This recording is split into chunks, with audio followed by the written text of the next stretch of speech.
You're tuned to Radio Kidnappers, the voice of Hawke's Bay. This is a program called Acupuncture on Air with Heiko. It's our pleasure, as always, to have in the hot seat Heiko. How you going, Heiko? I'm very good, Ken, and you? I see that you dressed up for winter.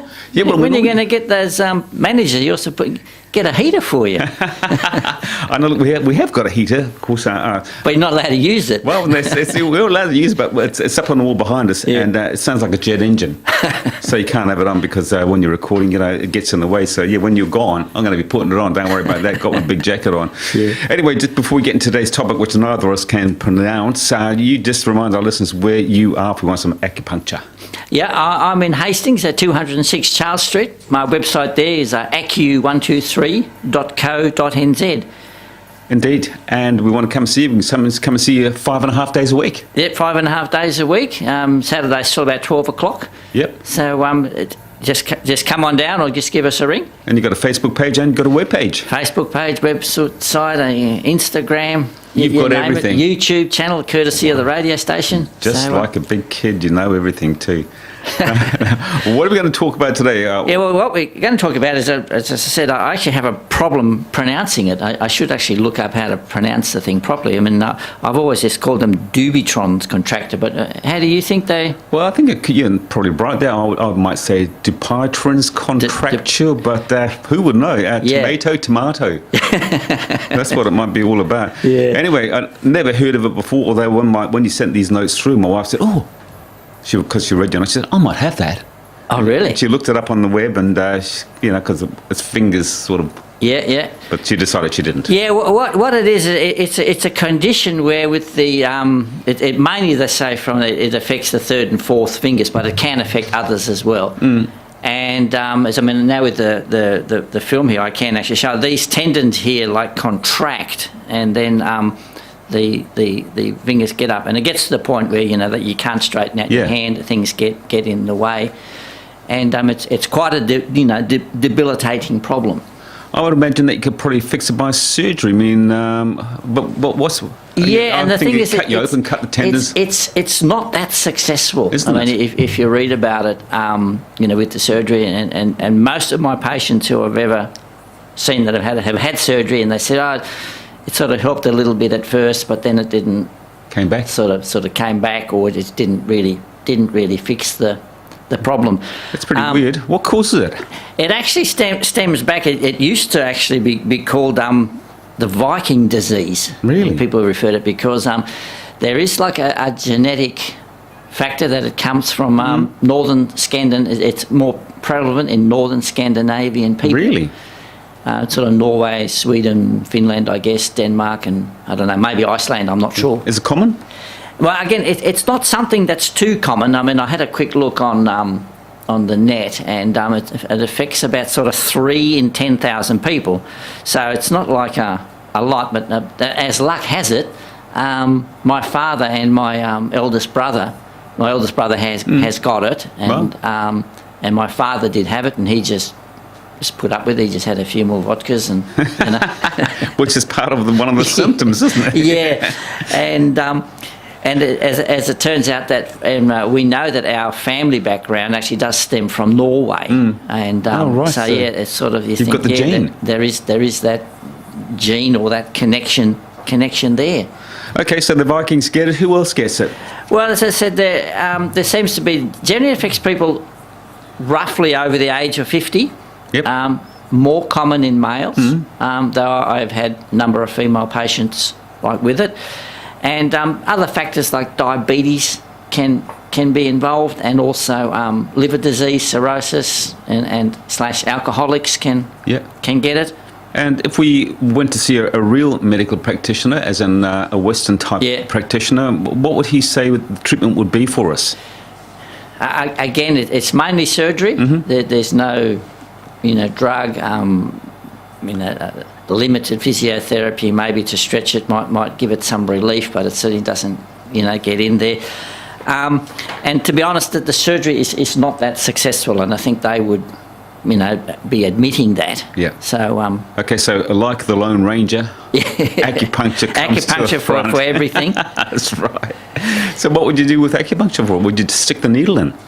Yeah, and there is a sort of, because there's the the so-called genetic factor, and in Western medicine and science, we say that the such and such defect in the chromosome is passed on to the next generation, which will give you possibly a susceptibility to heart disease or these contractions or whatever. Chinese medicine is that the family energetic patterns are passed on. It might be the kidney deficient pattern, or the liver pattern is passed on, and with that various type of symptoms. So then in the ideal world is you treat according to balance out the body so that these weaknesses don't become so prevalent. And even in Western science, that they've done studies like with twins, where the twins, they both have a such and such a defect, but one of them will get the heart disease and one of them won't. And that's because of other lifestyle factors coming. The one twin might have had a happy marriage, lived in the mountains, had fresh air, had a good job, didn't have stress. The other one had all the opposite factors, then came down with all the problems. So, acupuncture, herbs, massage, and the meditation, all these things, it can help your constitution, if you like, so that then these problems don't become prevalent later on in life. Yeah. Okay, but if I had it and my hands were getting clawed up, and would acupuncture just help? Would it help ease it? Would it reverse it, or? Yeah, it can actually reverse it, but it takes a lot of treatment. And it's not something that's quick and easy with a couple of sessions per se. Yeah. And we do another thing. We have a saying that the liver, we say, controls ligaments and tendons, and this problem is to do with the tendons contracting. So then we work on the liver. We also work on the gallbladder, because we say the gallbladder, which is sort of next to the liver, connected to the liver in a way. It's responsible for supplying moisture, if you like, to the ligaments and to the tendons. And so then helps to moisten, to soften it up. And then we also do local work, as well as, what's more importantly is what we call the distal work, the points away from the body. Obviously, it doesn't come on overnight. So if you know that you're getting it, can I come to you in the early stages? That's the idea. Like if particularly if you know that it's in the family, if you know that your father had it, and then you get to the point, it's starting to think. That's when you would start treatment. But it's not everybody knows that it can be acupuncture can be useful for it. So often that they find out too late, because they're given this sort of sentence. Well, not much we can do to it. Maybe some surgery that's not too successful. So what about a bit of acupuncture and I don't know, putting your fingers together and stretching them back? Does that help, or I think it would. Yeah. I think it would certainly. And I think intuitively you'd be wanting to do it anyway. You would, yeah. But but I think you got to look at getting that whole body sort of healthier and stretched and. So it's a holistic approach from the acupuncture point of view when it comes to this contracture, which we can't even pronounce. Yeah. So does that mean herbs come into play as well? Yeah, as I said, ideally the constitution, I would be looking at herbs to maybe particularly working on the liver. Yeah, lifestyle we have change. certain herbs that we say that soften the liver, and so therefore that helps for spasms, for contractions, for problems with ligaments and tendons anywhere in the body. So you worked out some figures that approximately 3 people in 10,000 get it. There's probably about 20 people in Hawke's Bay. I've seen people have it. How many people do you see coming through with it? Look, to be honest, I'm probably in the last 10 years, I've probably only had three patients with it. Did they seek you out, or did you come across them? Generally, what I find is that they've had other problems. They've come for something else, and then they've said, by the way, I've got this. Yeah. Yeah, but you can't help that, can you? So, well, actually, I can. Yeah. And you did. So, and then I would treat, accordingly. Yeah. And did it work out for them? Yeah, and what they're quite happy with it, and some of them are still coming along for like a more or less like regular treatment. I don't think I've actually completely reversed it, but it's certainly maintained it. Didn't get worse, and in other instances it had improved it. That they didn't go ahead with surgery because they sort of thought, well, there's apparently some very good surgeon in France that has success with it, but not so much here. If you can afford to go there. Yeah. So if you had the surgery, say locally, and you mentioned that it can come back, Is that the same with acupuncture? So we come along, we have the acupuncture, we have the herbs, we're starting to feel a bit better. We then say, okay, well, that's great. Does it come back?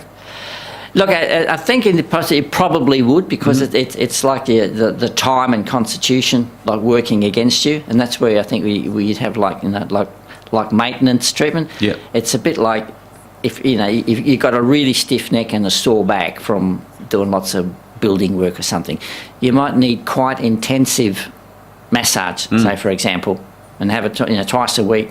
And then get right into it. And then you get to a certain point where you're feeling quite good. And then it might be you come along once a month and just keep yourself in tune. I mean, unfortunately, we still do get older, and then these things sort of work against you. What about moxibustion? Yeah, definitely moxibustion, because it's very strong to move the blood circulation. It's not just the warmth, but the effect of the herb and probably the essential oil there to really circulate that energy in blood to get through there. So yeah, that's an important part of the process. That moxibustion process, could we just simply wear gloves and it will be the same, or is that not the same? No, the moxibustion is a unique thing, and it's not just the heat that has the effect. And in China, over the last 50 years anyway, they've researched a lot, so many different types of herbs, and burnt them and put them near it and put them on it, and washes and poultices, and putting it on bandages and sticking them on and all that. But in the end, they sort of come down to is that the actual the plain old mugwort is the way to go. The bee's knees is the best and most simple thing. I was going to say hard to believe, but nothing's hard to believe when it comes to acupuncture and moxibustion and herbs, is it?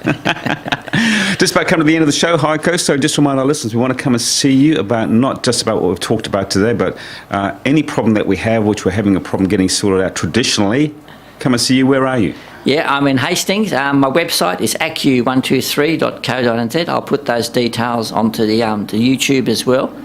And so if you need to come in, 876 3666. Now we're going to end on a song. What is it? Yeah, and I'm sure this will get approval by you. It's from Crosby, Stills, Nash & Young, and the song is called Deja Vu. I knew you were going to say that. Here it is.